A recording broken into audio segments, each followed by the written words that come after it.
This is a View from the Bridge, official podcast of the Belfast Giants for kingdomofthegiants.com. It's the 16th, Tuesday, the 16th of December. Christmas is just around the corner. My name is Patrick Smith. I'm joined by the Belfast Giants statistician, Mr. David Jemsey, and one of the voices of Giants TV, Mr. Stevie Boucher. Over the next hour or so, we'll be bringing you all the news and views of the Belfast Giants and a whole lot more beside. We're live or on demand on YouTube, X, Facebook, and you can listen to all the really good podcast providers. If you're watching live and any of those, send us a message, send us a comment. We keep our eye on it, and we might see your comments on screen. Get involved. On this week's show, 6 points from 3 games for the Belfast Giants. A new face in the locker room. We had a bit of a Hall of Fame action as well, Player of the Month, and later in the show, we'll be chatting with Nick Rothwell, a name that may be familiar to some of you guys who've been around a long time with regards to commentary and his time with both the Guildford Flames and the Sheffield Steelers and Whitelink. But we're talking about his new venture with regards to Retribe. We'll get into that when we get later in the show. And we're about to be joined in just a second by the one of the netminders for the Belfast Giants, Alexis Gravel. Mr. Jimsey, well? Not bad, Paddy. Look. Starting to look a bit like Christmas here. Like Christmas. Thank you very much for last week, mate, and taking the reins on the show. It was very much appreciated, given that was all was going on. A very big thank you to. We got a lot of kind notes from not least the two gents here, but everybody and a lot of people getting them sending us messages of condolences and stuff. And I really do, myself and my wife especially do appreciate all of that. So, but thanks for taking the reins. Our View from the Bridge continues, and it's good to see. Mr. Boucher, how are you? Doing well, man. Thank you. I feel bad I don't have my Christmas tree behind me. You know, our Christmas tree only went up yesterday. Like, well, obviously a lot going on, but we put it up and put all the stuff up for it yesterday. But I sort of don't take part in that. I leave that to the kids. Joe and the kids do that. Do you do it yourself, Davey, or is that just one of those plug-in jobs that just comes? I don't have anybody else that do it for me, mate. You know? Is that just one of those ones you buy at Asda? Did you just plug in, or did you decorate it yourself? 15 years old. That tree's older than my children, so it goes up every year. And now I've got this house with big high ceilings. It has to sit on a table, so the neighbours can see it, you know. so everybody from all around can see it. It's a tree in the street, but you know, whatever. It's Christmas. Yeah, I love it. Absolutely. Right. What we're going to do is we do have our first interview just waiting in the wings. He got to start against the Dundee Stars. We'll have a chat to him about that. Delighted to welcome back to your View from the Bridge, Alexis Gravel. How do you, mate? Hey guys, thank you for having me. Good to have you back on. Got to start against Dundee and a very successful one at that. Give us your. We'll talk about that game, but give us your take on how that game went for yourself. It was good. You know, it's always hard when you don't play for a while and then you get to start. So for me, like I started a little bit nervous. You want to do well. Jackson's been playing unreal with us, so you kind of have the pressure to fill up those big shoes. But no, I think in general, I just tried to play my game. Brought back to simple, play my game. Like it's just hockey at the end of the day. And then the boys played really well in front of me, so they made my life easy. So no, I felt good, and it was a great win overall. Really interesting comment that it's just hockey at the end of the day, and I guess that you're in to do a job. You go in between the pipes, and the game plan is what it is. Does the game plan affect you? As in, your job is very specific, very if the puck comes your way, make sure you stop it. Is that it? That's your focus? It's like, this is my game, and whatever happens out there is just out there. Yeah, pretty much. I just try to you do video, you look the other team's tendency, try to like visualize, okay, like this might happen, what should I do, how am I going to play it. I look at the goals they score, and I look at the other goalies. Okay, he got scored on, why? See what I could do maybe better to not get scored on. Obviously sometimes it works, sometimes it doesn't, but it was good to go out there. I struggled early in the season against Dundee, so personally it felt good to beat them, and especially we were playing at three games in 3 nights. and we have a little break right now. So I know the boys, like they're all went on vacation, and I was a little worried, like before the game, like, oh, is the mindset right, or they're already in vacation, but no, the guys showed up and took charge, and they played really well, and they made my life easy, so it was great. I find it really interesting, Alexis, the mental side of the game you're talking about there. Fairly seasoned pro, you've been around, you've played in a lot of different places. Nervous before the game? Obviously, you talk about the 3-3. You sat the first 2 nights out. You're thinking, "Am I going to get in?" And then you're put into the game. We concede a pretty, we backdoor tap in, lose our man, and then all of a sudden we're 1-0 down, and that pressure and those nerves just build. And fortunately, we went and got that goal to put us back. And once we got up, I thought that game would look pretty good on Sunday. Yeah, I mean, it was a rough start, 3-on-2, and then it's not even a backdoor tap in. It tipped on our D on the skate, and so it was hard to read. And after that, I came out of my net, didn't handle the puck. They took the puck, put in the slot. I got lucky, like they didn't put it in, but it could have been like a bad start. Sometimes like the puck goes your way, and after that bounce, I think things kind of change, and after that, it felt better. I was just trying to compete, and like Wiss gave up 2 goals in 2 nights, so I had to try to do my best to keep the standards high. And you play for the Giants. It's not anyone in the league. It's the contender. So you got to win every game, and every game matters in this league. And then you see the opposite side whenever the final hooter goes, man of the match. It sends the boys on their little very, very short break here in a good mindset. It means we're coming back positive, all those things. It's a lot of pressure. Like you go right from the start of the season, Alexis, like the CHL is a goalie killer in this league. It has the ability to ruin, but you've hung in there. Now you're getting opportunities, player of the game, 2 points going into the Christmas break. Well, not the Christmas break, the pre-Christmas break. You must be feeling pretty good this week. Yeah, no, for sure. I mean, Champions League, of course, it's a challenge. There's really good teams, but it feels like a high tempo, but it's hard because they have like bigger salary cap than us, and I think one guy on the Swiss team was making more than all of us combined. So I mean, it's hard to compare the guy playing the NHL like the year before. But I think it sets the tone. It shows you that you can always get better, and it prepares you in a way for our league, I feel like.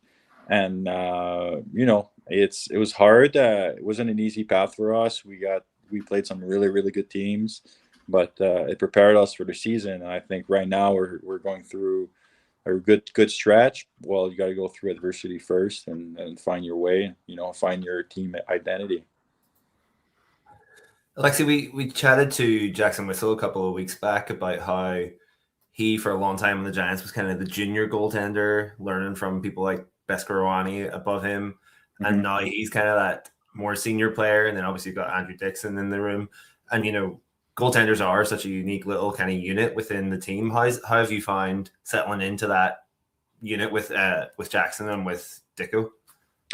Well, it's good. It's two veterans, so as a young pro, it's always good to learn from those guys, like Wes, he's been in the league for 10 years, Deco for 15. So no, it's great to see, how they see things. And they've been not only pro, but in that league for so long. So they can help me out, like how the league is played over here. Every league has a different style. This league is pretty much like North American style, obviously with so many imports, and most of them from North America. But they've been great mentors, and they're continuing to be. So I'm just lucky I'm with those guys, and I can grow my game and try to go to the next level, Just speaking about the North American style, obviously you played in U Sports. In fact, you won a national championship in U Sports with, pardon my pronunciation, Quebec à Trois-Rivières. Yeah. What was that experience like, going the distance with your college? It was good. It was the first year they came back after COVID, so we got some games canceled during the season. So that was interesting times. Practice with 5 players on the ice with masks on, and like they couldn't pass to each other. So we faced through adversity that year, and the playoffs in U Sports to win the U Cup. It's pretty much like the playoffs here. I think it's do or dies. So we had a 3-3 do or die games, and then the first game went to second overtime. I got like 46 shots. Next game we won 7-3, and then the final I got 70 shots. I got like I think they were saying I had like 154 shots during the whole tournament in 3 games. It was crazy. So it builds your character. Like I was so tired. After the cup, I celebrated with the guys, and then I was sick for 10 days in bed. I couldn't do anything because like you go such a high, of winning, and like you're so like dehydrated. Like I did pretty much like 4 games in 3 nights, and then it was such a high to like win, and like with the boys first year too is nice. And then like it's crazy. It builds you up like character, and like it shows you what it takes to win. And I hope I can translate that here. It's interesting that we spoke to likes of Gabe Bast about North Dakota, Jordan Kawaguchi as well about North Dakota and that experience in North America, inside North American college system, and how different it can be compared to like when you go pro. Is it different to going pro, like as an experience, regards to like the crowd around you and what you have? Like go pro from juniors right away? Yeah, exactly that. No, I was in like the experience of playing in front of a college crowd, as opposed to the experience of playing in front of a crowd when you go pro. Yeah, I mean it's hard to compare, because in U Sports. In Canada, the problem is the players that are coming out of major junior go there, well, before the NCAA rule change. But the problem is there's no money. The programs, they're not a quarter of what NCAA is, like there's no money. So the rinks are brutal. You think the rinks are bad in this league. There's some rinks back there, and it's way worse. So, yeah, I'm serious. Yeah, Manchester's in a couple of weeks. You didn't get it last time. Manchester's just after Christmas. Yeah, I'm not going to say names. I don't want haters, but we all know. And yeah, like you think so. It's different experience. It's weird because I went from being 5 years in Halifax, playing in front of 11,000 people every night, to go to U Sports where there's less money, almost no fans. Like the drunk students will come once in a while. It's not like NCAA. So, it was a little reality check. So, but it was good. I mean, I liked the experience. I was able to get my degree, and no, it's good. Like I went pro right away, and it didn't work out in the ECHL, and then it kind of like made me build my game. Like I told myself, like keep working hard, so when you're done your school, you'll go pro and you'll do well. And that's what happened after I graduated. I went to Orlando, and it was the opposite of when I started. That's interesting, because that was what I was going to say. You dipped your toe in the coast with Allen Americans. You made that choice to go back to university and go through that route and do what that was, before going back into Orlando, like you mentioned, and then subsequently over to Adler Mannheim in the DEL. But I'm quite intrigued by that experience back at Orlando, because when we chat to some of the guys about their careers in the likes of the coast or the A, I'm fascinated by the idea that, especially in the A, but you get that in the coast, that you're not just playing for the team that's on the ice. You're playing for your own career to go up and not to go down if you're in the ice. So, but when you're a guy out on the ice, when you're a winger or a center or a D-man, it's very different to being a goalie, because the spots are very much more restricted. There is only one goalie on the ice at the time, and there's only a couple of goalies can go up. So how difficult is it to focus on your team and what's on the ice without thinking about, I'm actually here battling? Because if you're in the coast, you're not just battling for your team, you're battling to get that pushed up into the A, aren't you? in the coast, you're not battling to go to the A, you're battling to survive and not get cut. Yeah. It's week to week contract. That's what happened to me. I didn't choose to go back to school. I had to go because I got cut in the coast and then waivers, and nobody picked me because I'm a young goalie with no experience. So it's the reality of the East Coast. There's no guarantee. You go there, you can be good, but you can't be bad. If you're bad, they'll trade you if you're lucky, and if you're not lucky, you're cut, or you go down to the SP, or you quit. Yeah. So the reality is, like, yes, you want to go up, and like, I was drafted. I didn't sign with Chicago. I think I'm still not over that. I don't know if I'll ever be. It's always okay. If I would have, but that's for another day. But it stings. It really stings. And when I went to the East Coast, my goal was not, I want to play 15 years in the East Coast. I'll be honest, like any player, I want to go up. And I was able to. I was started as a third goalie, out of U Sports. You don't get many choices. I was lucky to be in Orlando because it's a spot a lot of guys want to be, because it's a really good place. It's not, I don't know, like Rapid City. You're lost in the middle of these states. There's nothing. Like Orlando, it's like a vacation place. You're 20 degrees in January, so it's nice, especially for a Quebecer who's minus 30 in January. The fact different environment was really nice, and then I was able to get a call up, but I didn't get the chance to play, and like it's tough because they called me back again on the 31st of December, and then I don't play, and then on the 1st they sent me back, to the East Coast. So it's like fuck, like they fucking with me, or sorry, they're sorry.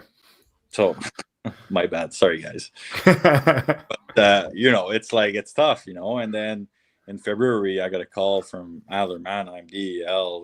They're trying to get my passport, and then like they were like, if you get it, we'll give you a long-term deal, and it's like crazy money. It's like, okay, you're back in business now. You go there, you do well, you can make a lot of money. Unfortunately, like didn't work out. Their guys were playing great. I got to play a little bit, didn't do my best. I won my game, but I'm not happy the way I played. I gave up maybe too many goals. So it is what it is. And then but it's part of the process. It was great to go from U Sports, and then the next year end up in the DL. It's nice to go up that way, So I think like every place like has their good and their bads, but it was good. I mean, I have learned a lot about that, and it made me who I am today. So I'm happy with the choices. Wow. And Gravy, we have all those ifs and buts and sliding doors has got you ended up, for us, the biggest club in all of hockey. You're in Belfast now, and we've obviously came through. We're probably 30, 40 games into 70, 80 game season potentially. So we're pretty much the halfway mark. Once the boys are back here at the end of the week, a big 10 days. This is like, Saturday in golf. This is moving time. You need to be 1st of January when we come away from that last game, and you talk about the 31st of December. 31st of December, we're playing the Glasgow Clan. Last game of the year. We always start looking at the league table 1st of January to see, are we in this chase, and a good Christmas period here? We're going to be banging it. Yeah, of course. I think I've been told it's a big top 4 race, Obviously, like every club in this league has a chance, and I think there's other really good clubs, but the reality is they're the top 4. They are the guys that have the most chance, and right now, if we want to stay in the top 4, we got to win some games still. Like they're the top 3 is racking up points, and we have games in hand. But you're right. We got to go on a run to have a chance of winning. And then you talk about the bittersweet, being drafted, not signing, and obviously you can see the pain that caused you. Did you ever have Christmas in Belfast on your bingo card? Sorry, what? Did you ever think you'd be spending Christmas in Belfast? Oh no, honestly, when I went back to school after I got cut from the ECHL, I didn't know if I was going to play hockey like pro, you know. So it's crazy. Like now, like I'm so grateful I get to get paid to do what I love. So no, I could never. And that's I think it's nice and bad, but it's the beauty of being a hockey player is like you can like go to so many leagues if you're lucky, obviously. But like it's a great opportunity to like travel and visit. So no, like if you'd have told me like 3 years ago you're gonna be playing hockey in Ireland, I would have been like, what? What are you talking about? You know? So I'm just looking at the comments here. We have a comment section, live comments from people watching, and like goes without saying, you know this yourself, very, very much loved in Belfast already, despite only being here a few months. You know, it's gravy. We're lucky to have you, Alexis, and so on. Refreshing, it's nice to hear. So there's a lot of nice comments coming in there for you, gravy. Stevie, anything else? Yeah, I was just interested. I noticed actually for the first time at the weekend that you have against Dundee there, you have the Germany flag on the back of your helmet as well as the Canada flag. And then was it like a good experience to go back to Germany to play for Adler Mannheim there and like kind of return to your roots a little bit? Yeah, you know, Adler is a top 5 place in Europe probably. They treat their guys really well, and it was an unreal experience. I wish they could have helped me to get my passport. The rules in Germany are so strict, you know, because my dad didn't live there long enough, and for long enough I couldn't get it because I was born there. So, but it's unfortunate because I really like Germany. I mean, like I would love to go back eventually. It was great. You know, I just wish I would like had a full year there and like not being a third, like being maybe a backup to start, and have like the full opportunity to play DEL. You know, they gave me my first start, I think a week before I got there. So it's like I got jet lag, and then like a not so good team, and maybe I wasn't just yet to the European style, and it was like bang bang, you know. So, but it was a great experience. I really like it. And Gravy, Stevie's talking about the German flag in the back of your helmet. Let's talk about. That's funny. Do you know the German flag? Let's talk about the other guy, the goalie quadruple that you have in Belfast, Petr Cech. Yeah. Did you have that? Did you ever think you'd play in his team? Yeah, no, not at all. But before I talk about Peter, I just want to say nobody told me about the Ireland UK situation. And what do you mean, this? So I had a British flag, and people were like, "No, you can't have that." And I'm like, what? We're in the British League. We're in the UK. Like, what's wrong? Because they don't want to do any drama.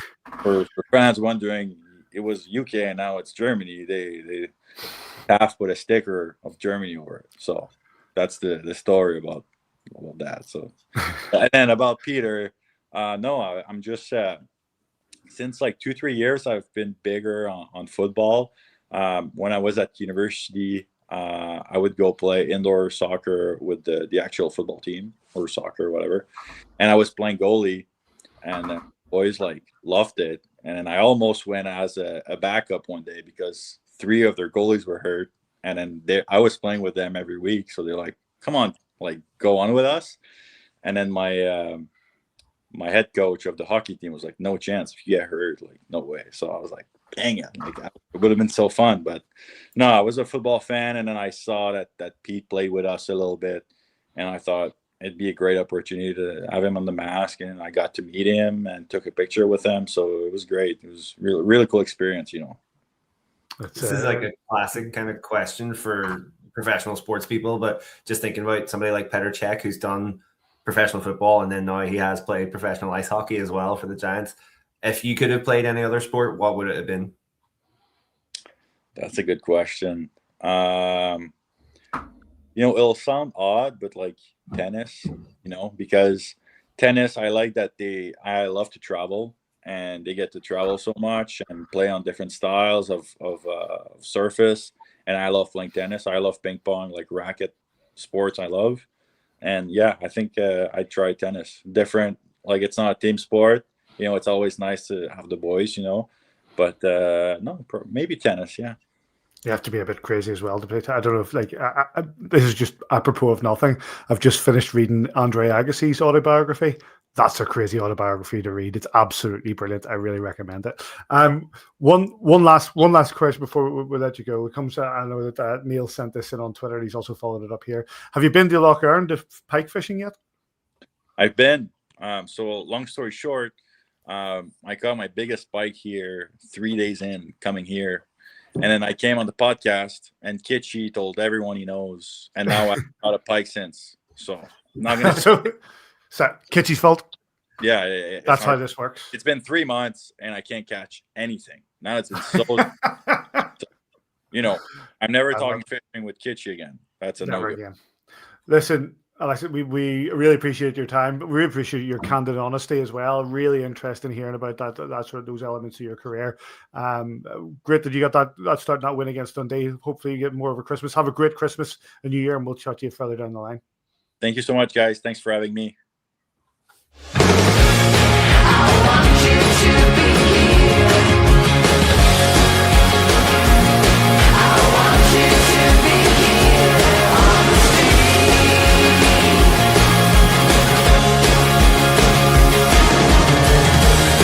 Because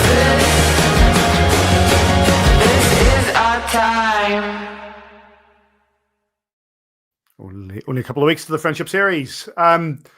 Great interview. Davy, great guy, really candid, really open, and a really interesting sort of that element of his career. I told you earlier today, I love Gravy. He's such a lovely man. But most important thing, he's a fantastic goaltender, and he's done really well for us. It was really good to see him after the game, sort of a bit more relaxed. He talked about being nervous before the game. He said that himself there, but afterwards, a lot of pressure on goaltenders in this league, especially when you're not playing, to be expected to come in and be sharp from the get-go. Carrying a little bit of nerves, carrying a bit of baggage from earlier in the season, all these things that trouble you, but he did really, really well. All you can ask from your goaltender, and we had it 3 nights there, is that they give you a chance to win. And he gave us a chance to win, and obviously then you hope that the skill set of your forwards go on and defenses win championships, or win games, and forwards decide by how much. And it was good to see, breaking out there and scoring a few goals at the weekend. Interesting, Stevie, and I think that later on we're going to hear from Nick Rothwell in the chat I had with him earlier around sort of around mindset and being a hockey player. What Gravy showed there was the fact that when he took the knocks, he found another way. When he took the knocks and things weren't going his way, he found another way, and have the mental resilience to get back in and just chase what you need. It is like somebody mentioned it then when we were chatting to him about those sliding door moments, and you look at his youth career and you look at his college career, and he was fantastic. Like he's won awards for goaltender. He had that ridiculous performance in the championship in U Sports, and yet he finds himself kind of wandering a bit, not maybe getting contracts that he thought he would get. And as you say, then I was thinking about that, and I'm looking forward to your chat with Nick later on about that mental health side of sports and how he's clearly, Gravy's had to dig deep into his personal reserve of resilience to keep going and to keep fighting. As he said, he got to a point where he thought, okay, pro hockey's maybe not on the cards for me, but he kept going and he bounced back, and he's ended up here in Belfast. And as people in the chat have said, we're really thankful to have him, and he's performed really well for the team so far. Yeah, great lad. Big thanks to Gravy for coming on, guys. Let's battle through. Let's rattle through these 3 games. 3 wins for the Belfast Giants over the course of the weekend. 2 over the Guildford Flames at home, and then a trip over to the Dundee Stars, a beleaguered Dundee Stars at the minute, but a 6-1 win over there. Let's crack ahead with that first game on Friday. Here from the coaches.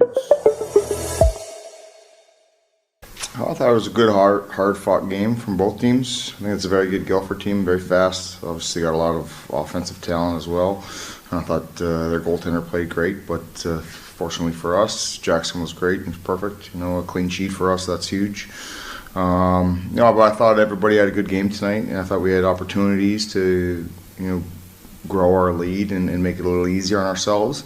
unfortunately ran up against a hot goalie there, and we had to get it done the hard way there in the third period. You know, they had a pushback, and every time, you know, they broke us, Jackson had made a big save, and I like the fact that we were battling in there for the second one and not allowing second looks for them.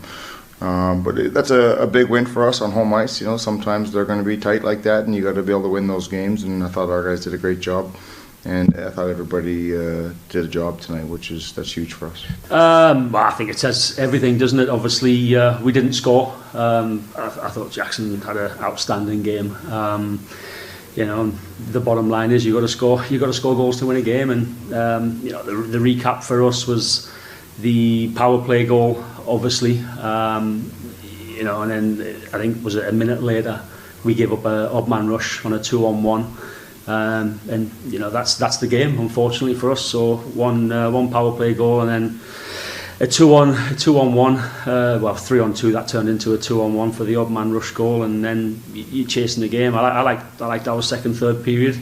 Potentially in the third period, I thought we put a lot of pucks on net. We got traffic through, but Jackson stood tall and we were unable to score. But you know, we got to take pluses away from this game tonight as well. And I thought certainly the third period, our work rate and the effort and the detail was very good.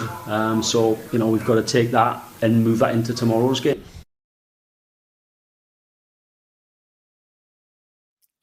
Goals for the Belfast Giants, 2 of them. Marcus Ericsson with a power play goal within the first 3 minutes. And then just about 25 seconds later, Kieran Long made it 2-0. It was Jackson Whistle. Left the audio in there, didn't I? It was Jackson Whistle against Justin Fazio. Jackson Whistle with the shutout win. The referees were Andrew Dalton, the referee, not the quarterback. And the man who his mum tells me is the best referee in the Northeast, that is, of course, Steve Brown. We heard it there from the coaches, Davy. It was a great start for the Belfast Giants. You get those 2 goals early and you hold it on through.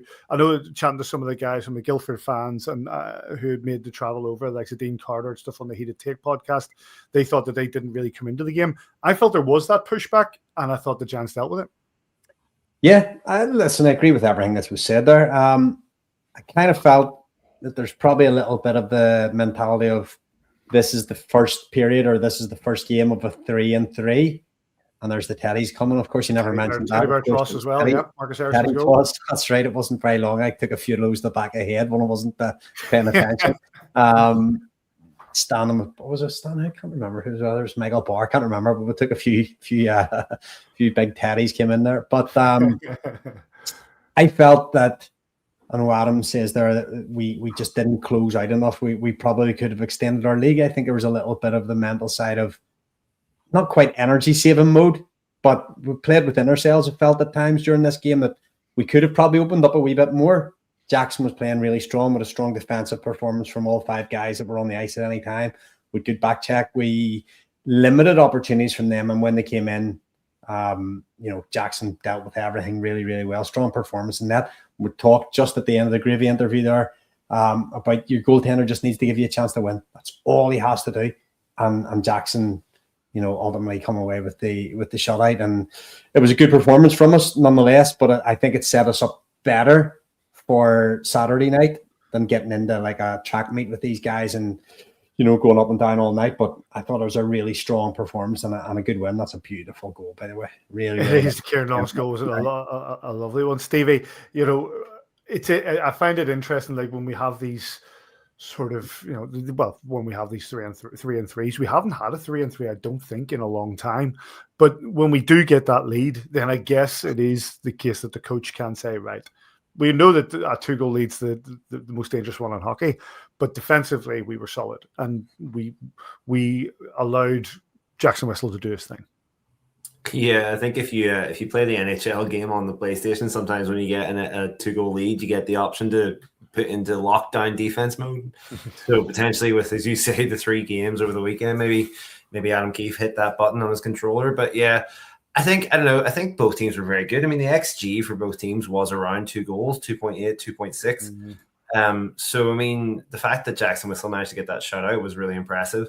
Giants got those 2 goals early, and then Fazio had a really good game as well. And saying about Jackson giving his team a chance to win, Fazio gave his team a chance to get back into it.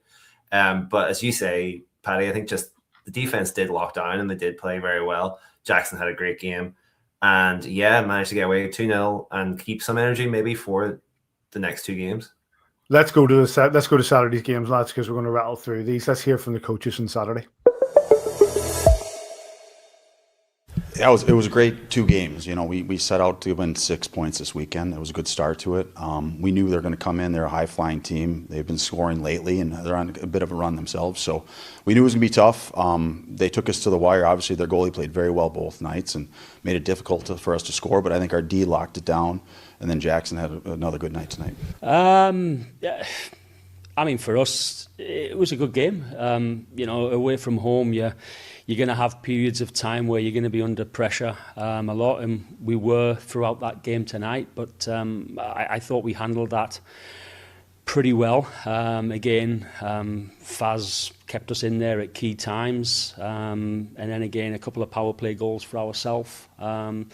And then you pull the goalie at the end trying to get that tie-in goal, and I think literally just on the buzzer we nearly did tie it up. But I think overall happy with the performance. Obviously the game plan for tonight, we put it into play. I thought it was pretty good execution for the majority of the game, but then again just two mistakes that could have been avoided for two of the goals. Quite straightforward stuff, but goals are scored by mistakes, aren't they? And if you can limit your mistakes, and obviously you limit your goals. But overall, I think the effort for the guys that played tonight was good. But like I said, just a few untidy mistakes that cost us 2 goals, in my opinion. And unfortunately, we weren't able to get any points tonight. The goal. I need to take the audio out before we started this, don't we? The goals for the Belfast Giants, Mike Lee, Ryan Smith and Scott Conway. Both goals for the Guildford Flames were Mateo Goslin, who is a great player, by the way. I really like him. Jackson Whistle got the win over Justin Fazio once again. Referees once again were Andy Dalton, and the best referee in the Northeast, because his mum told me, Steve Brown. Stevie, we had probably a much more engaged Guildford in this, but I thought that we were excellent. I want to come back later on to the save on the final buzzer from Jackson Whistle, which, by the way, was absolutely outstanding, with Nick Seitz just waiting there to tap it in. But I thought that from goalie to the forwards, a really, really good game of hockey for the Belfast Giants. Yeah, we came flying out of the traps. Like, honestly, the first minute and a half was breathless. Fazio, I think I said he had about 5 saves, genuinely, in that first 80 to 90 seconds. And it was really good to see it. I felt like if we're right that the Giants did conserve some energy on Friday night, they came out with it, bags, on Saturday night, and absolutely went for Guildford. I was amazed then that they didn't actually get a goal in the first period. Like, Fazio stood in his head a little bit and Guildford held on. I think then the second period was really good. Brilliant hockey from both teams, back and forth. As you say, Goslin getting those 2 goals for Guildford. He looks a great player. I think Paul Dixon's going to probably have had a moment on Saturday night where he's had to sigh and say, how did we not get anything out of these 2 games? Because his team did play well. Giants had to play a good level of hockey against Guildford, and thankfully for them, they did. I'm interested in the fact as well that Guildford have been bringing a few changes, and they brought in Jonathan Racine just in the last couple of days with regards to defensively. I thought defensively both teams were actually quite strong, Davey. I thought Jackson was better on Saturday night than he was in his shutout performance on Friday night. I thought he was really, really good. There's a couple of saves at the very, very tail end of the game. I know there's the one you're talking about. There was another one just in the previous 30 seconds to it as well. A game-saving save. Helped us win the points. It was a good game. This set down a good marker for the game. That physicality early on. It's just right in front of me there, and it was a thump and hit, and car goes round and gets jumped by 2 or 3, and comes out the other side of it fine, and give a little point over to the Guildford bench, going, any of you can have it. Any of you that want, nobody wanted him for the rest of the night. So, I think that's a +1 to the Giants on that one. But it's a really strong performance. Yeah, I know we've talked a lot over the last few weeks about the 63, 29, 91 line being really good, and maybe needing, scoring depth from other lines, and we're Ryan Smith coming up. I thought Ericsson was great over the course of the weekend. David Goodwin and Scott Conway and JJ Pickenich combined for a lot of points at the weekend as well. So, there's a lot of positives to take out of these two games at the weekend. Hard fought wins, as Stevie said there. I'm sure they're thinking, how did we not come away with something out of that night? But, we played them 4 times now. We've beaten 3. The one that we lost to them, 2-1, I think it was, away, we should probably have beat them.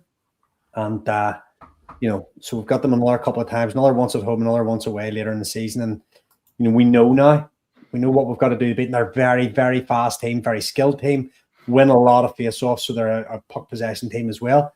And they take a lot of handling, but, it have been close games every game. I think it was 2-1 loss. I'm going to say we won 2-1, maybe 3-1. I can't remember in Guildford the other week. Obviously, the 2-0 was a close game, and winning this one another close. So they're going to be close games. Still 4 points up the grab, and we need to go get them.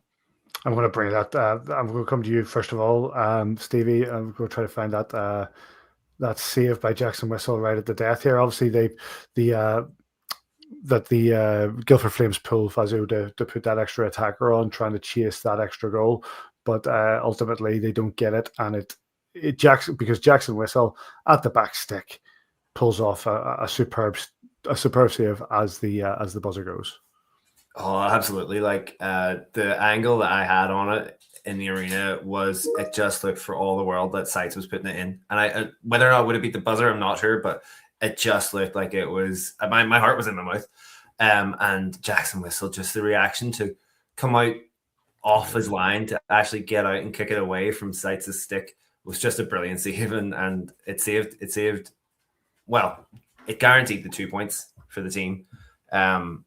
And yeah, I think Jackson then got player of the game on the Friday night, but I don't think he got it on the Saturday night. But I mean, as Davey says, he probably could have got it either night.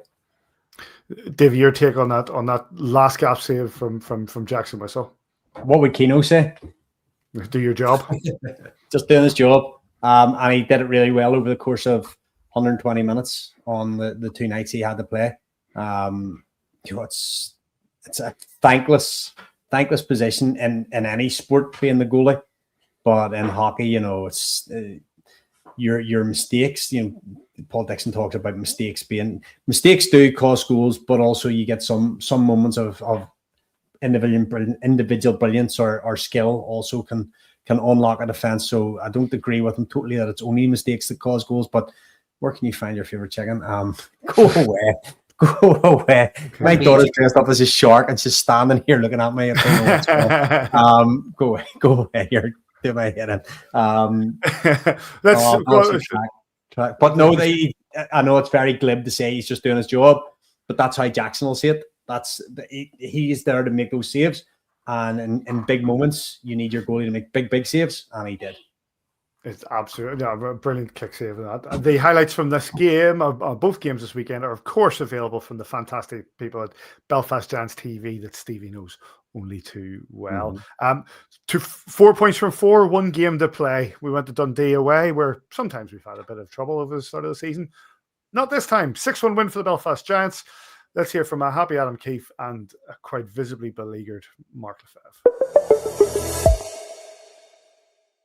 Pretty much a copy and paste interview from last night. I mean, obviously, other than we had a good start tonight. I got the first goal. We're in the game up until the end of the second period. That last minute goal in the second period just kills us. And then we give up one right away to start the third period. And our heads go down again. And then get our asses kicked the rest of that period.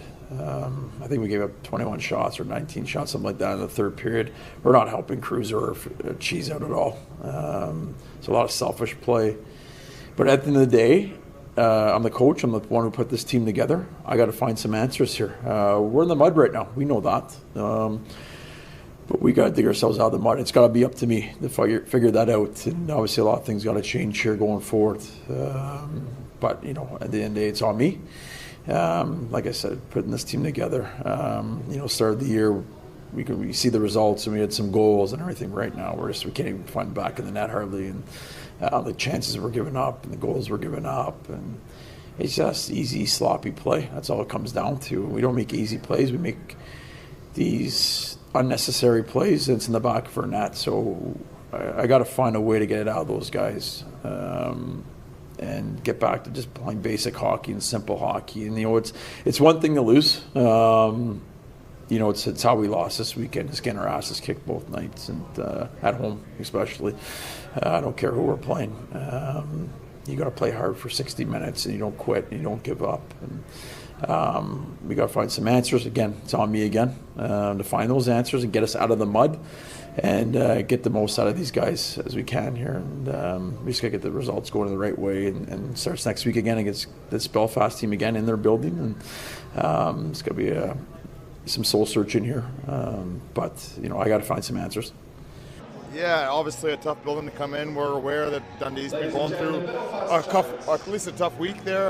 They're obviously their last couple of games. It's always a tough building to come in and give up that first one. We could have went the other way, but there was no panic on the bench. I thought the guys got better at the second period and third period, and they earned their way into that lead. And very proud of everybody's effort. It took everybody this weekend. I thought everybody had a great weekend. And we talked about not being able to slip up there in Game 3, and the guys certainly didn't do that tonight.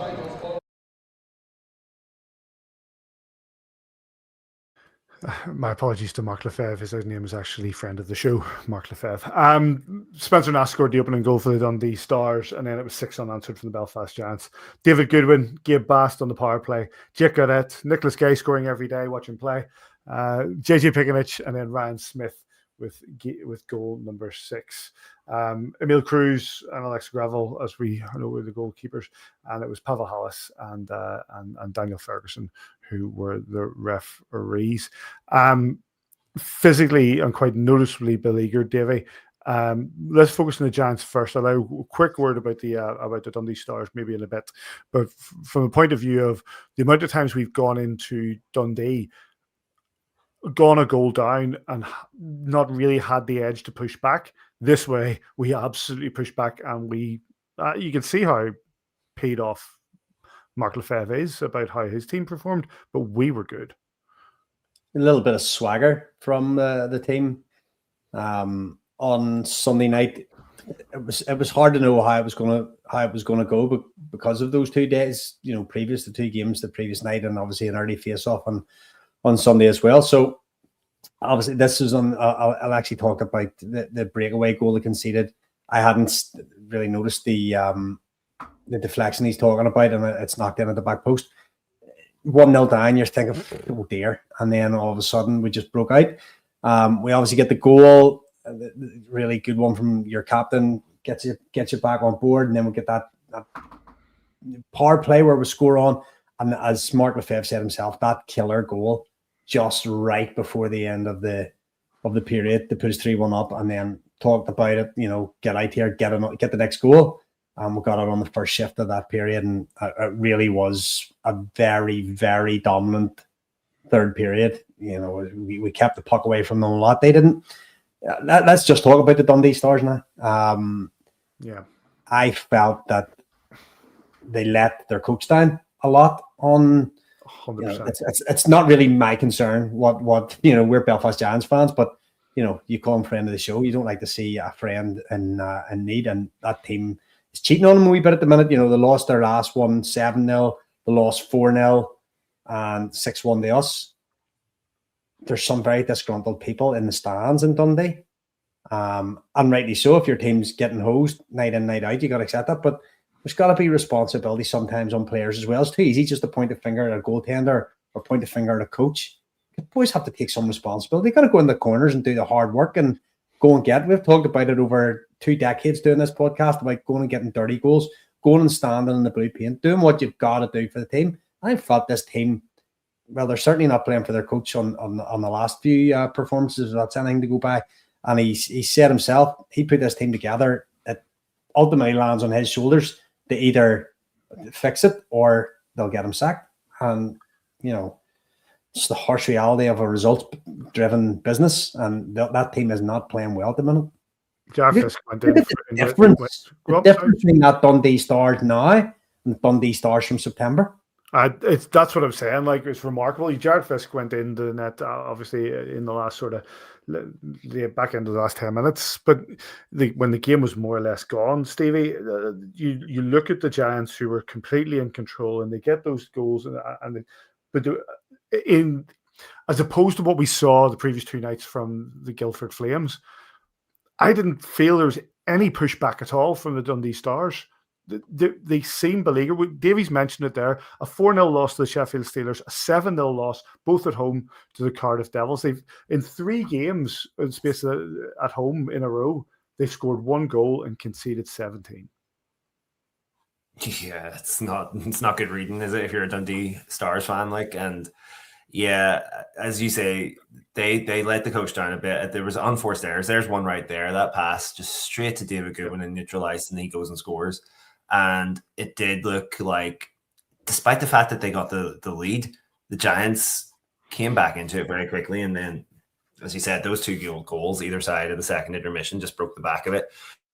I don't think Cruz was bad.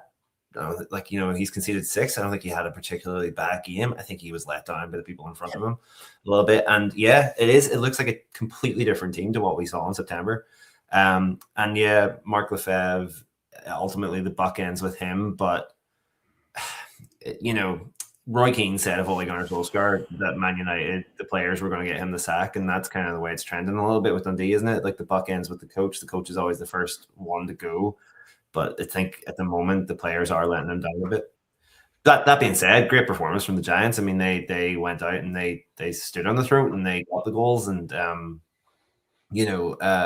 there were some very, very good goals in there as well. And just to mention, first point for Carter Hamill on JJ Pickett's goal. And it was a great goal. It's a really, really great pass from Carter Hamill too, to set up JJ Pickett, and he takes the goal so well, goes forehand, backhand, finds the 5-hole. But before that, really nice. Sorry, that's my dog if you can hear him. Really nice pass from Carter Hamill. So great to see a bit of the young player getting his first Elite League goal. And I saw Solway Sharks give him a shout out as well to celebrate that, which was a nice touch. I'll throw it to you on that one, Davey. Carter Hamill getting the point on the assist with regards to JJ Pickett's goal of 51 minutes. It's actually a really nice goal. It's a good face-off when that it pops down in the corner. Gabe Bast wins it along the boards and very patient up the blue line, feeds it to Carter Hamill, who takes it on in the blue zone and drops it right into JJ Pickett's path, who goes forehand, backhand, pops it past the goalie. Really, really good finish. And Carter played well. He didn't get many minutes on Saturday night. Can't think on Friday night what he got, but Saturday night maybe 2 minutes or something. But Sunday night a lot more, especially in the third there when we're up. But he goes out there and he finishes every play. He'll finish his hit on every single play, and he gets on quick and gets off quick. And when you're playing down, there's the goal there. It's just here, Basti takes it up just almost to the blue line, finds Carter, who takes it on down. Just a wee quick look up. It's a lovely little look up there. You can see it in the press. You can get that again. So he did really well, and he's taken his opportunity. We needed that extra forward, and he came away from Solway from the weekend, and that'll have been difficult enough for them because they rely on him as well for scoring, and they were unfortunate the 2 very, very close games themselves at the weekend. And Kale obviously scored a goal at the weekend. He's doing well in the blue line but it was a forward we needed rather than a D-man this weekend. So the opportunity went to Carter, and I can't say anything but good things about him. He works his tail off, and very, very good lad around the place. And opportunities, he's got to just keep working. And it's unfortunate when you're a young British lad, local lad, and this, you've just got to wait for opportunities, but they're coming. And whenever they come, you've got to take them, and you can't argue that he didn't take an opportunity again. Well done. There's Anthony coming in. Our friend Anthony Russell coming in. Carter was 5 minutes 20, 3 minutes 29, and 9 minutes 50 time and ice across 3 games. Imagine what happens when you play the kids. But again, it was great to see that sort of ice time happening, Stevie. Yeah, no, definitely. And I mean, he took his chance, like he did, as Davey says, he did well on the Friday and Saturday, and then kind of got his just rewards on the Sunday, getting his first point. And fair play to him. Speaking of working hard on Saturday, I've never seen a doorman work as hard as Davy McGimpsey on Saturday night. It distracted me from the play. It's in the business. No comment. No disagreement, David. No comment. We'll talk about it during the Hall of Fame, I'm sure. The highlights. The highlights from this game, of course, from the fine people at Dundee Stars TV. Another interview before we go on to talk about the Hall of Fame and all that sort of stuff. We get this Nick Rothwell into people who have a certain age may know Nick Rothwell from his time with the Sheffield Steelers, with the Isle of Wight, and with Whitelink, and with, of course, the Guildford Flames. Anybody coming to Guildford, he finished his professional career at Guildford Flames. Those maybe also know him as the voice on Sky Sports. When the Elite League and the ISL was on Sky Sports, Nick Rothwell was one of the commentators. More recently, he's developing a company called Retribe, which looks at regards to the mental health of those who are leaving the game. The best person to talk about that is Nick, and I had the opportunity just over an hour and a half ago to chat with him, and I'm delighted to share that with you now. Nick, thank you for joining us. Like I say, we've just been talking about games against the Guildford Flames, and we're not going to hold that against you as a former player for the Guildford Flames. But you're on to chat to us about the one of this Retribe. So we had an introduction. Now you tell us what Retribe is. Well, Patrick, thanks for having me on. And yep, again, don't hold it against me. I also played for Sheffield too. Oh, I know. I was going to bring that up later, but we'll not talk about that. Yeah, don't hold it against me. But Retribe was basically set up around 9 years ago. When I was in Toronto, I was in a very dark place in my life. And I had finally gone through the recovery process to help me with my challenges with alcohol use. And I had struggled in this particular way of recovery. But what happened this time that I got it was that I met a couple of guys, and they were very similar to me, similar in age, similar experiences. And we started to form this little accountability group, a tribe, so that we would stay accountable to how we were doing in our recovery. And I was like, wow, this was like the real magic sauce for me being able to get it this time around, was that I was no longer doing it on my own. You know, I had a couple of guys who were making sure I was going to meetings, getting a sponsor, what step were we on? Then all of a sudden we were like, let's meet for a coffee before, let's go for tea after. And then things started happening, like we would start encouraging each other to do things like yoga or meditation or going to the gym, but we would always do it together. And I never want to let them down. And it reminded me of what it was like to play hockey, playing on the Isle of Wight, which isn't going to offend anybody. We practiced on a Tuesday and a Thursday night at 9:30. And it would be raining sometimes. I would be coming back from university, and the Isle of Wight was a very damp rink, even though it was new at the time. And it would be like condensation would be falling from the rink, and the changing rooms were already getting moldy. And there's no way I wanted to. I was like, oh man, I just want to stay at home in front of the fire and study or read or something. But because I was accountable to the team, I showed up. And that's what kind of all these little kind of things came together. Was like, wow, I really needed accountability in my life. So that's where Retribe was born, as an accountability creator. And I was like, when I stopped playing hockey, I lost all the accountability in my life. I don't even remember my last game in Guildford. It was kind of a tragic end, really. It just faded away into the ether. And I wanted to create that accountability that I had when I had a tribe in the late 90s. And now into today. And it was like, so how can I give other people accountability, particularly hockey players? Because that's where I really recognized end of a hockey career, straight into TV, had no accountability in my life, became a lone wolf. And then I had 15 years of real struggles, right? Yeah. So that's where Retribe was born.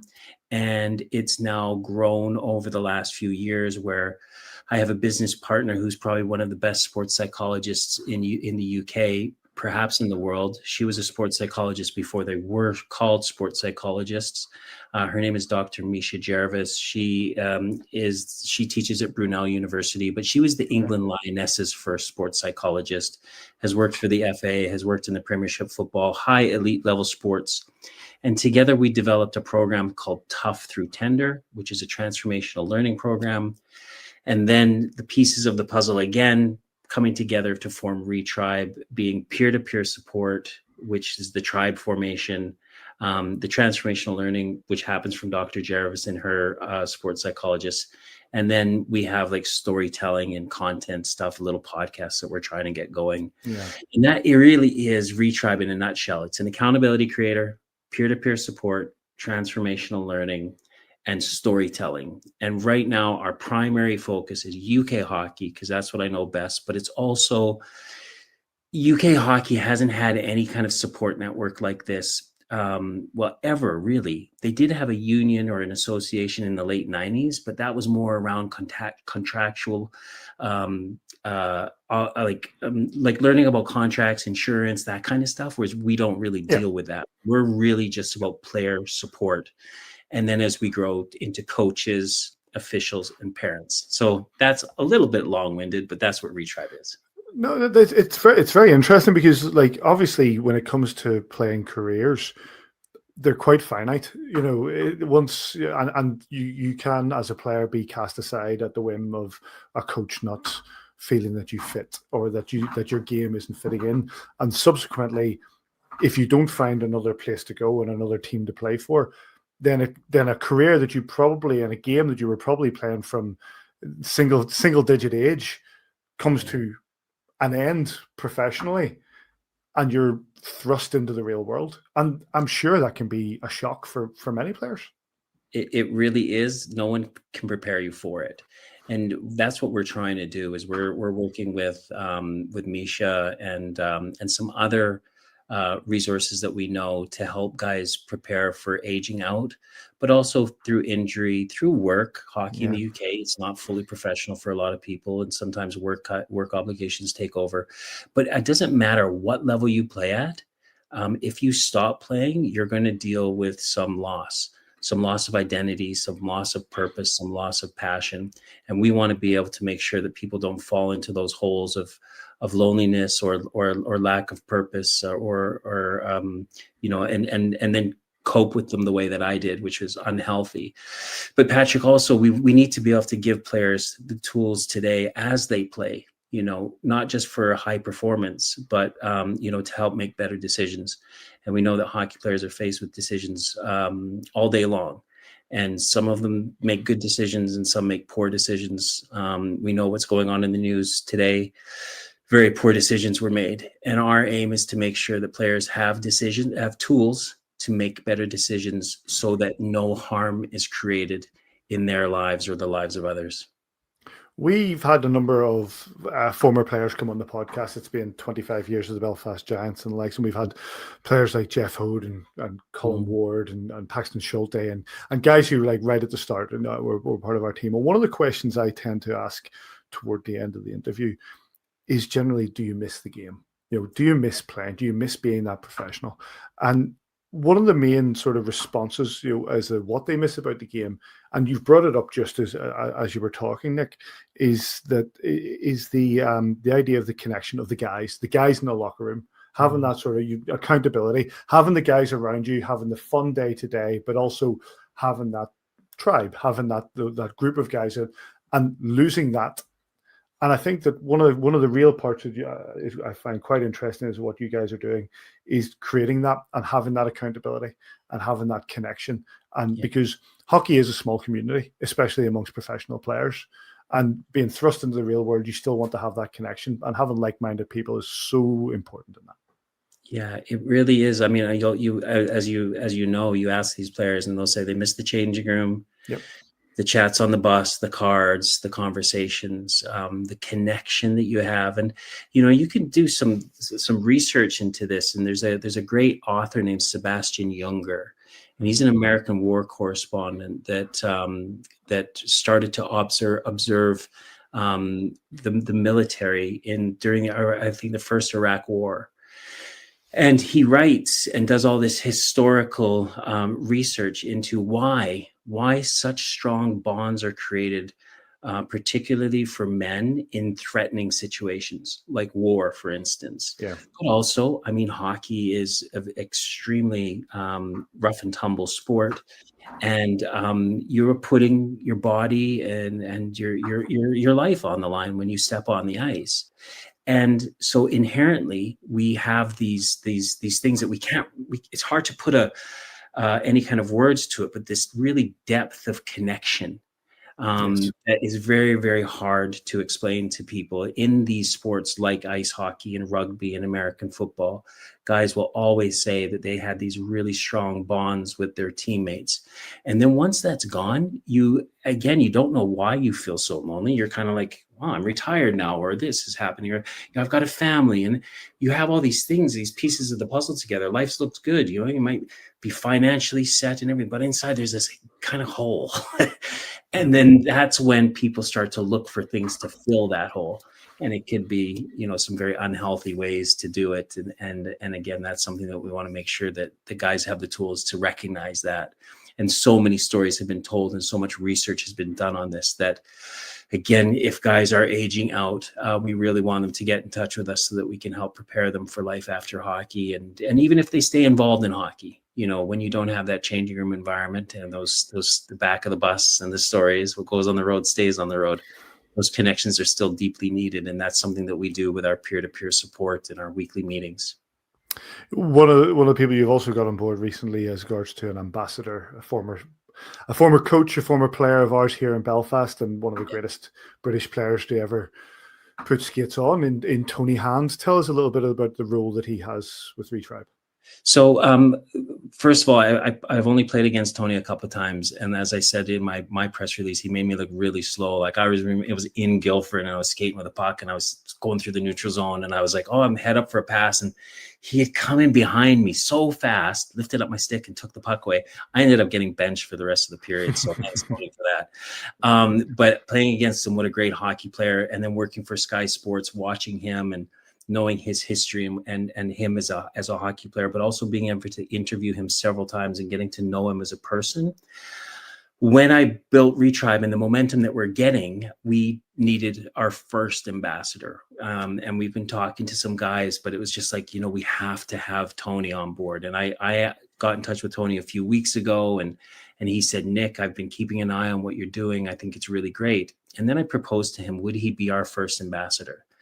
And he said, hang on a second, let me think about it. Can you please send me your decks, your business plan, everything? He goes, I really need to know what you guys are planning in the future, because he doesn't put his name to just anything. Yeah. And he had to do his research, and it took him a few days, and we ended up getting back in touch with each other. And he said that he would be happy to be our ambassador, support us, and endorse the things that we are doing, in that we are first and foremost a player support and growth network. We're not a union. We're not an association. We are here to work hand in hand with the teams, the leagues, the associations, the federations, for player safety, for player growth, to give the coaches the tools that they need to evolve, to give the officials, because I did some work with Ice Hockey UK referee section, to give them the tools, because those refs are amazing people and they do an amazing job, and they're subject to some real scrutiny. Yeah, and they need to be given the tools, but also parents. It's a four-legged stool. We all need to be given these tools and new ways of adapting and helping hockey culture evolve, because I think that hockey is the greatest sport on the planet. I think that there are some amazing aspects to it, but I think that we know more now about human psychology and we have more tools. So we just need to adopt them and adopt it as a community. We don't have to have, just the coaches or just my team. We need to all be aware of better ways that we can be more human-centered, so that we can all maximize our experience in the greatest game on the planet. Listen, I feel it's a brilliant thing to be pushing forward. I think it's really, really required. And more power to you. I hope you do well. But if people want more information, Nick, where should they go? So our new website's live. It's pretty simple. It's retribecollective.com. And you can go there. We're only accepting applications for players at the moment, because we've got a pretty solid business plan, and we're going to go slow with this. Just look after some players right now. We've been doing it for 2 years, so we have a lot of proof of concept and a lot of information. So go to Retribe Collective, and then, people, Nick Rothwell, and just Google, and there's the Retribe Instagram. It's Retribers, and then Facebook's got Retribe Collective, and my name, and it all kind of links to each other. So retribecollective.com, and then I actually think the social buttons aren't working on it right now, but they should be next week. All sorts of things happen all the time, mate. Yeah, and then just do some Googling, Nick Rothwell, Retribe, and you'll find all the stuff. And thank you, Patrick. What you guys are doing and spreading the word, and I think this is where hockey will evolve, is through conversations, through platforms like this and the other ones that are out there, where people can come together and listen to people's experience, listen to the guys who've been through stuff, so that we can, again, help learn from the past, take the good, get rid of the bad, and just make the future awesome. A big thanks to Nick Rothwell for his time. It's such I've really, really interesting to hear from him, and the fact that what we have in our league and the support structures that I guess we don't have. But a big thanks to him. You can see it going on the bottom, retribecollective.com. Have a look. Just go and have a look. And he did say it's open to players and stuff like that. But I'm actually going to come to you, Stevie, first, because in your real world career, this is regards to mental health. This is what you work in. Your thoughts on what you heard there from Nick? Brilliant. Yeah. I work for Action Mental Health in Northern Ireland. So yeah, this is kind of my day to day, and everything he said there is just so spot on to the type of experience that people have. And obviously sport is a very unique thing, and those kind of bonds and those tribes that people have within their teams that they lose, it is a big deal, and it is a problem. And part of the biggest thing that I see within my own work is isolation. It's people who don't feel like they have a connection. They don't feel like they have support around them. And if you are somebody who's essentially had a lot of that automatically there throughout your life because you've been part of something, and then that's gone whenever you retire, Retribe or fill in that hole, as he said, and that's just such a brilliant thing. And then, if you look on their website, some of the stats and stuff about just the pressures on a professional sports person. I don't know about you guys, but if I have a terrible night at five-a-side football with my mates, sometimes I'm lamenting the goals I've missed and stuff. But when you add that to a professional arena where you're playing in front of thousands of people, the pressure that is there is huge. And so for Retribe to be stepping in to help shape a new way of supporting a lot of those coaches and a lot of those players as their careers are continuing, and then after their careers, I think it's brilliant. I'm gonna definitely be watching Retribe very closely to see how it grows and develops. And just all the credit in the world to Nick and his partners and what they're doing. Davey, when we interview players, you are always very keen to find out about you ask the question quite often about the happiness, and are you happy in the game? Are you happy in the way you approach? Because you and I and Steve, we all know about how important it is to have that sort of positive mental attitude and that sort of strong mental health. It can't be easy. That's one of the reasons I was quite intrigued by Gravy's interview earlier on about the mental resilience that he had to take the knocks, but actually go after what he wanted. Your thoughts on what you heard there from Nick Rothwell in relation to your understanding of it? Here goes. So I obviously played sport at a much lower level than the Belfast Giants. Played football all my life, from I was 3 or 4 years old until I was well into my 40s. I couldn't retire. I couldn't stop playing for a number of reasons. One just being I had nothing else to do afterwards, and I really struggled.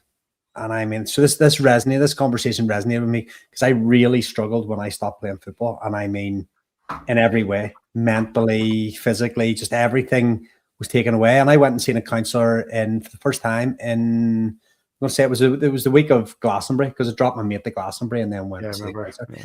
And I talked about having this almost grief or, feeling of loss, and feeling that, I'd lost my identity and I didn't know what to do with myself, but nobody would understand that, it's, I've used the term glib before tonight, but it's glib to think that, mate, you played amateur football, catch a grip of yourself. But my identity was I was Davy McGimpsey, the footballer, and I'd lost that. And I had nobody to talk to about it. And I had nobody that really understood how I was feeling. And I guess to an extent, I really pushed into the Giants this season to try and, fill that void a little bit and going to every away game that I can get to, getting home whenever I can, just being involved, because that scratches an itch that has been taken away from me because I no longer play football. But it is a real, and the counselor was pretty good. I didn't go back, but she was good. And that's saying that I was almost embarrassed to go back, and I didn't know this was your involvement, Stevie. I'll maybe try and have a little phone call with you sometime. Just to I'm not looking for free counseling, but just some, maybe resource or whatever. But it's just there's a great podcast. I don't know if you've ever listened to it, Paddy. I think it's called When the Lights Go Out. I think it might be on 5 Live or something, and it's Yes. might be footballers. It is footballers, yeah.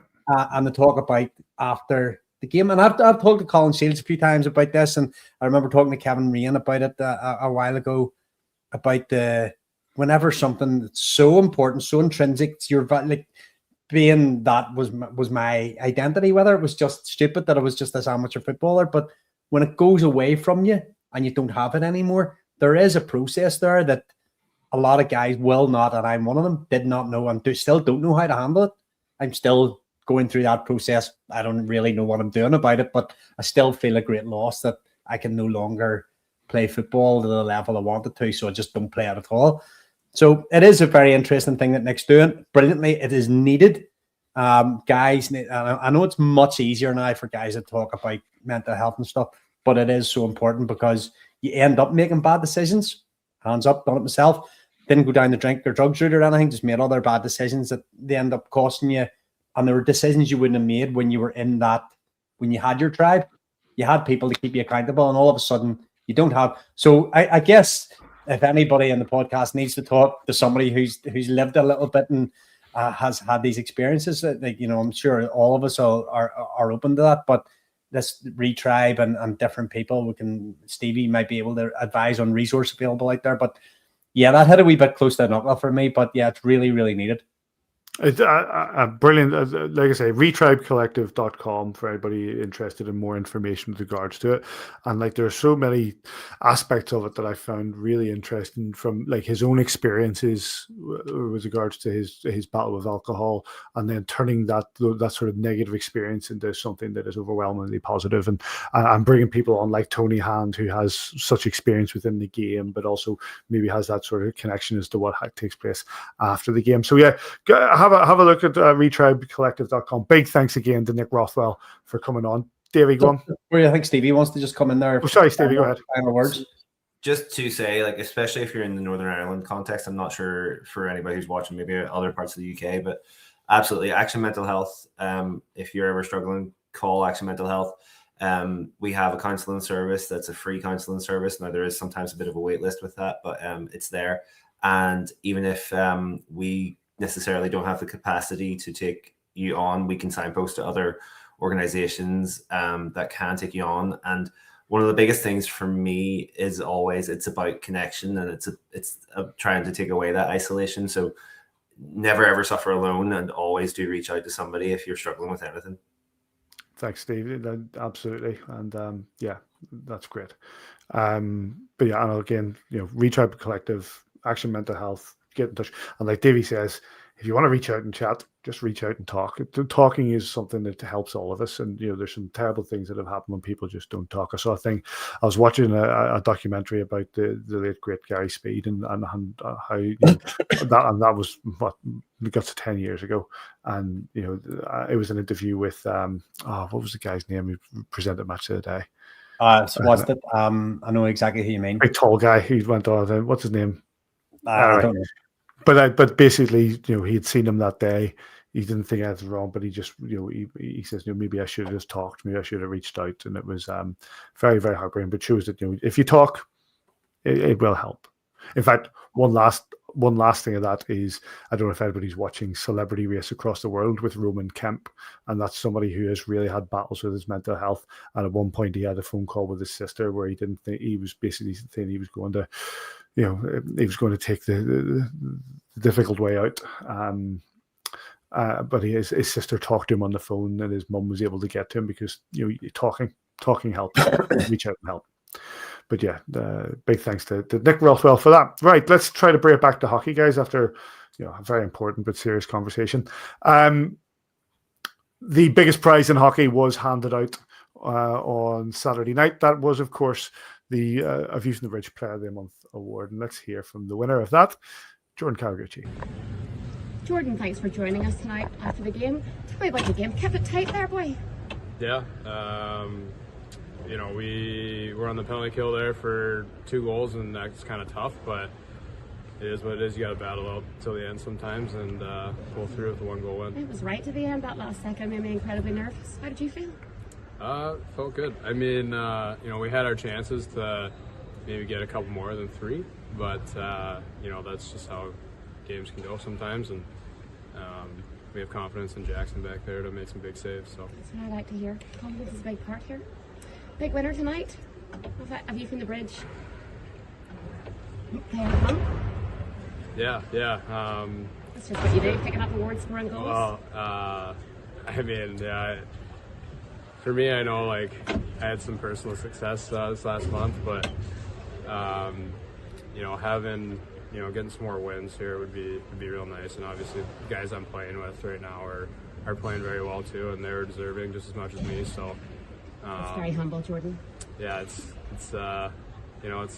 those awards are nice, but at the end of the day, you're here to win championships. So winning for the front, not the back. That's what I like to say. There you go.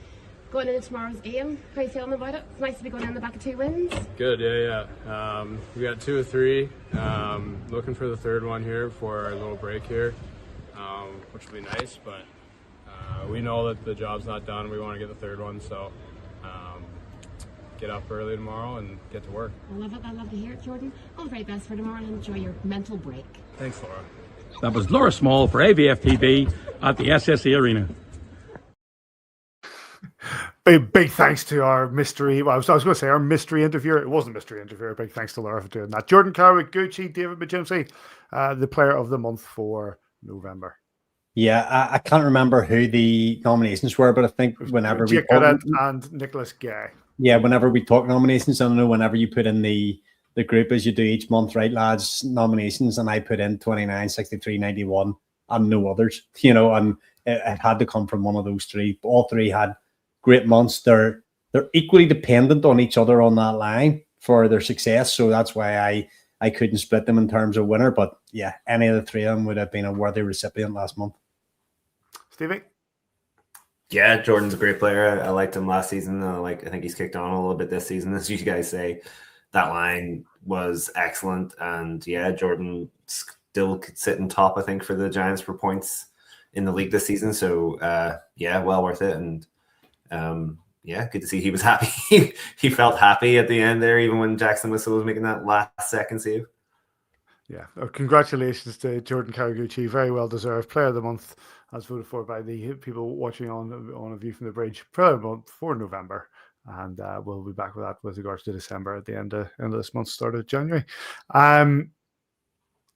Was another thing that happened over the weekend, maybe not as prestigious as the A View from the Bridge Player of the Month, was the Hall of Fame and the inductees to the Belfast Giants Hall of Fame. This season's inductees to the Belfast Giants Hall of Fame: George Iwata, Stephen Murphy, Jason Ellery, and Jason Ruff. Congratulations to all 4 of those. Very, very well deserved. I think I've got the video of the actual inductions in the ceremony, which I'll play in the background here. But one thing about it is, obviously, we want to basically recognize these guys with regards to the organization. We have our retired jerseys, the Hall of Fame. We talked about it last year, but what a remarkably brilliant sort of initiative it is from the organization. And these 4 guys, I know, Davey, you're going to focus on Taff, and rightly so, but the 4 guys overall, no-brainers with regards to being recognized by the club. the Stephen Murphy and George Iwata were two that I would have had on the long finger for jersey retirements. They're the only two really that I can think of that still would have been in that conversation that aren't there yet. But Hall of Fame, brilliant to have them recognised. Jason Ruff, we talked many times, and it's Not funny just us. that George Iwata mentioned him the other week as being one of the best players he's ever played with. okay, well, if George Iwata says it, then we can buy into that. And like we talked in the starting six when we did that during COVID, and I think that the most disappointing thing is that so many people that are around now watching the Giants never got to watch maybe George Iwata playing, didn't maybe get to watch Stephen Murphy playing, maybe didn't get to see very much of George Iwata. And I guess maybe for us more than anything, it's a trip down memory lane, and it's paying homage to there's Taff coming on. I'm not gonna lie to you, mate. I was gurning my lamps out. I had to get a towel from in front of, I can't remember, it was Mike Lear or whatever. She gives that towel there, man. So, that was a terrible state. So proud of him. Rightly so. On the path.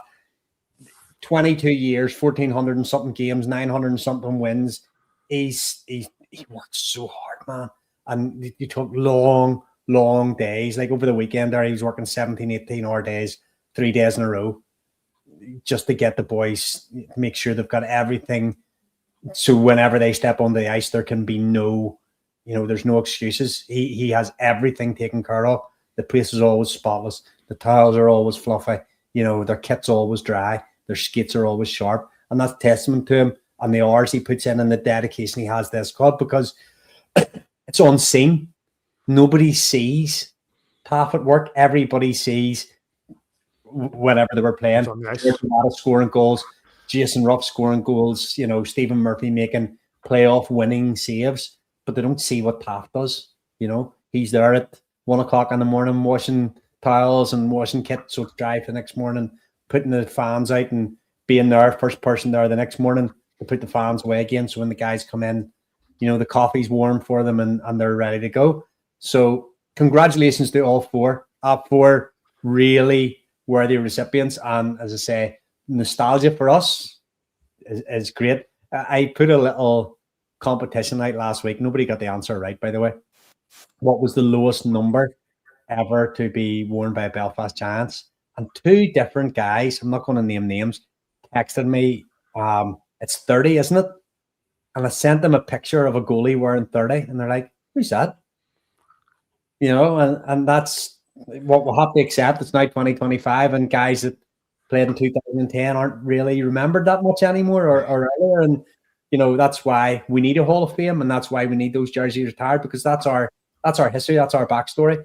And we are the sum, Robert often says, we're the sum of our parts, but we're the sum of what got us here, and we're talking about, mental health and stuff. You're the collection of all the previous memories that went before, and all the good occasions and all the bad occasions. And these guys were involved in some of the biggest occasions as Belfast Giants, and as Belfast Giants fans, it's great to see them recognised. Sorry for that monologue. Listen, mate, that's what we're here for. Stevie, give your take, and then I'll give my moanings. Yeah, no, just it was a great to see them. As you say, Taff was one that really did sort of tug at the heartstrings, because he's not a player who gets to skate around on the ice and get the celebration. He is just behind the scenes, and it's that self-sacrifice without the glory, and it's just great to recognize people like that. So that one, I was really delighted about that one. And then, yeah, George Iwata, Jason Ruff, and Stephen Murphy, all very deserving. Just on that note about people maybe being newer fans and not knowing the history, randomly, earlier on before the podcast, I went to watch the Dundee highlights again just to refresh, and after YouTube brought up a game from 2010 from Giants TV.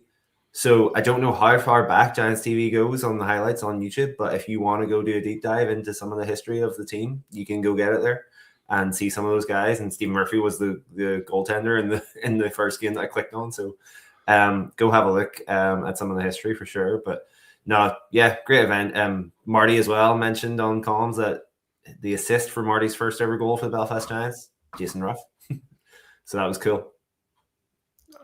I can't agree more with both you gents. When I watch this back, and and like I say, I love the idea of the initiative of the Hall of Fame to give the recognition to guys who maybe years down the line deserve it and more than deserve it. And these four gentlemen more than deserve it. You're talking about George Iwata, a long-time captain who was one of the best forecheckers we've ever, probably the best forechecking player that we've ever had at the Belfast Giants, who lifted championships, came back and lifted another one, as part of the team when he was required and he slotted in. You talk about Stephen Murphy.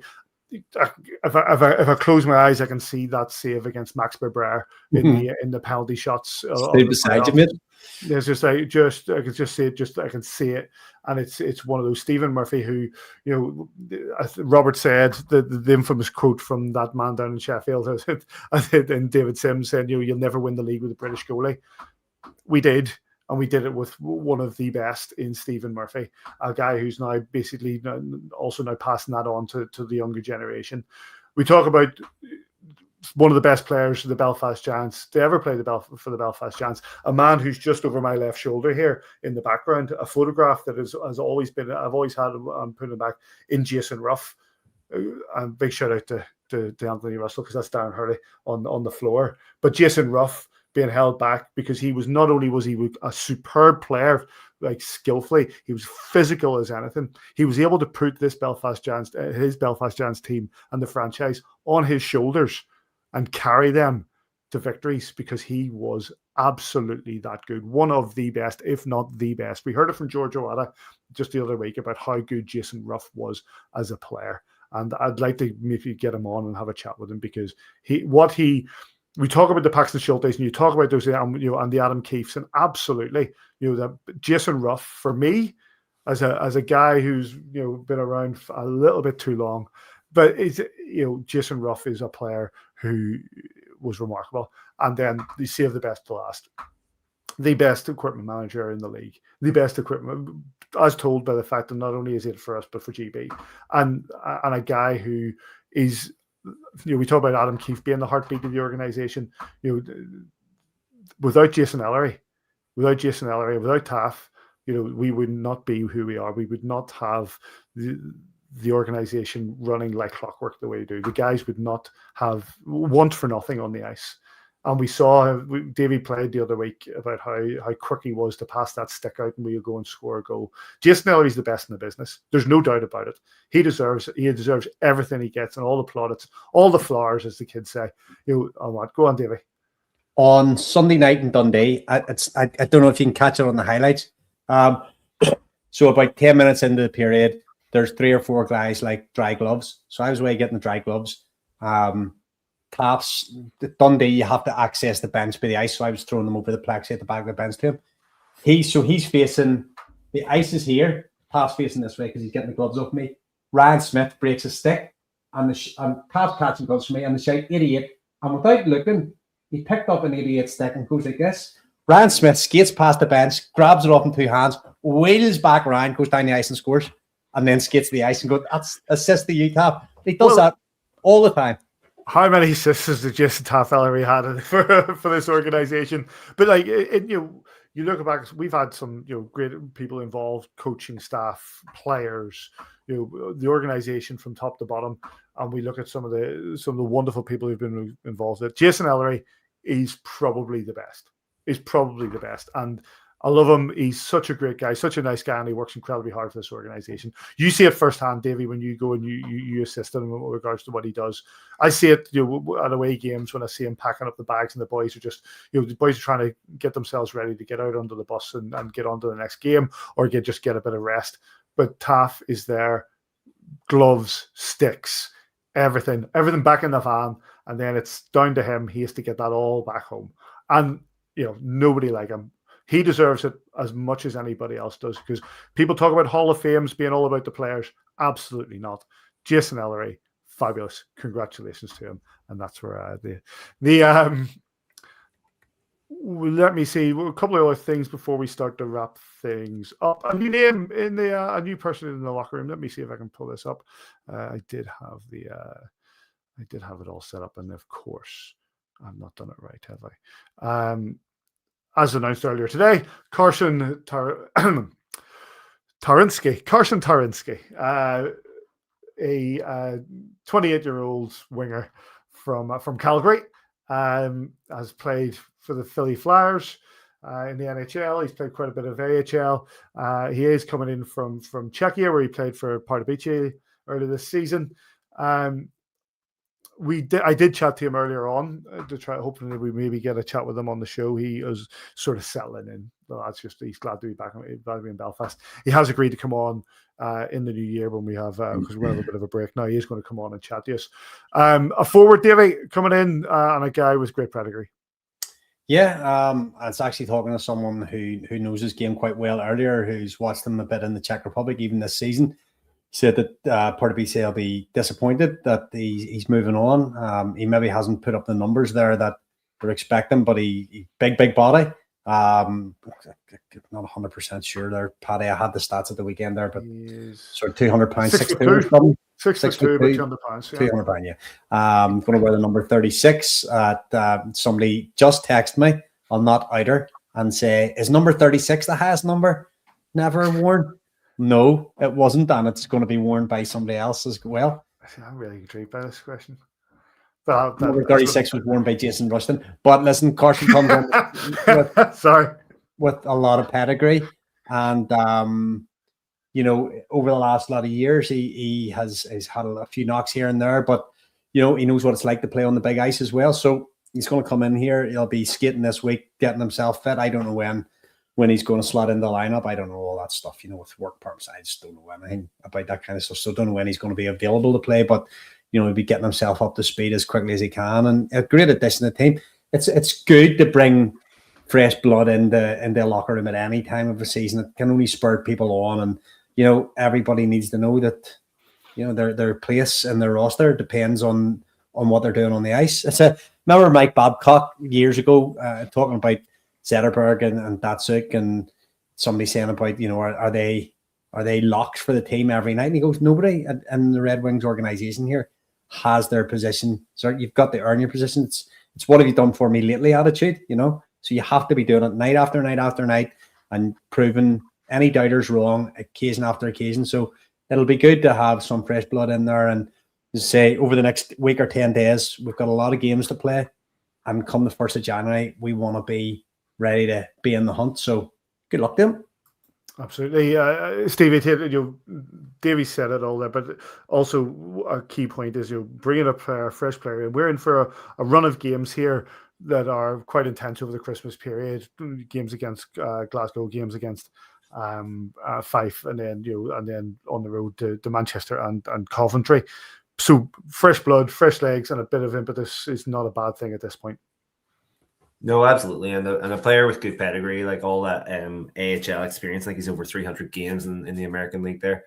Obviously, 3rd round draft pick in the for the Flyers back in the day. Like he's clearly got a good level of experience. So I was interested. I wasn't expecting maybe a new signing for the Giants. I know a few other teams around the league have maybe picked up a couple of players in the last couple of weeks, and there's talk about maybe a few more coming into different teams.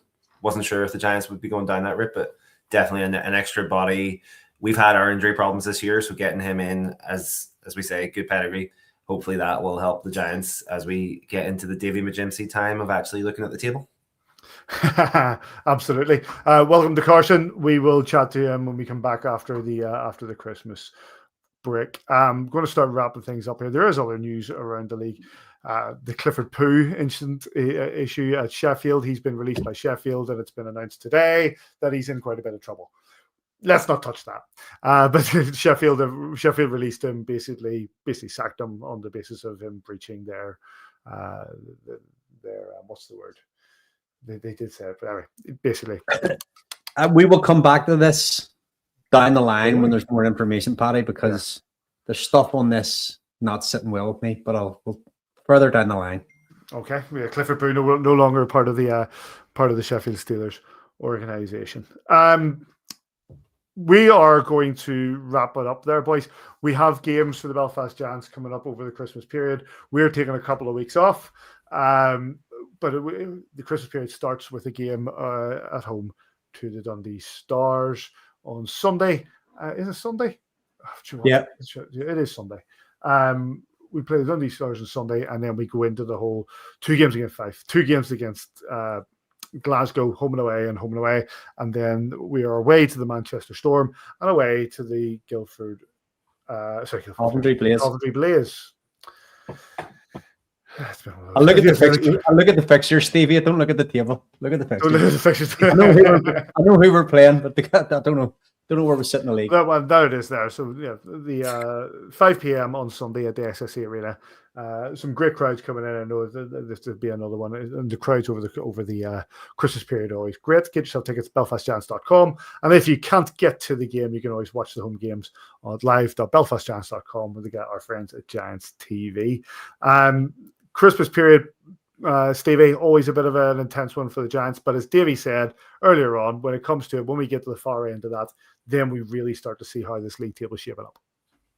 Yeah, and you know, you gotta love the intensity. If you're a player, if you're a fan, it's what you want. So, yeah, hopefully it's a period where they can get through. As you said earlier with Gravy, you know, it's maybe his first Christmas in Belfast. There's going to be a few players. Maybe it's a bit different than Christmases they've had before, but you know, that Boxing Day game. Hopefully, they don't eat too much turkey on Christmas Day, and they're good to go. Davey, you're getting home over Christmas? I'm getting back hopefully this Saturday or maybe late Friday actually. No, it's Friday.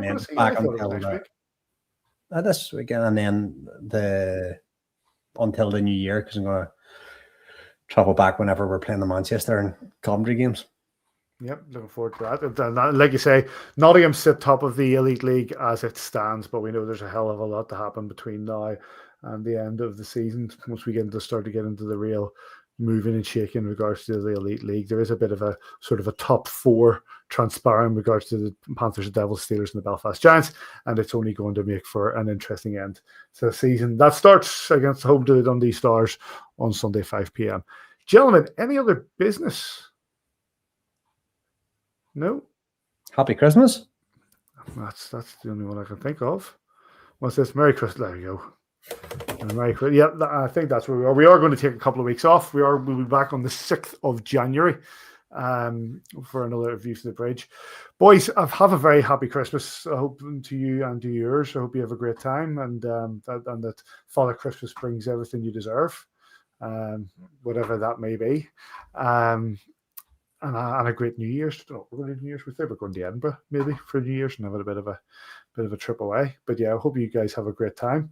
And a happy Christmas and a happy New Year's to everybody out there who follows or watches along. Makes a comment. Big thanks to you for everybody who gets involved over the course of the year and gets involved and downloads this, gives us comments. It's been a great year. Belfast Giants won a league championship yet again. We won a Challenge Cup yet again, and we're in the hunt once again for another one. A View from the Bridge became 20 years old this year. I didn't have hair back then, and I don't have hair now.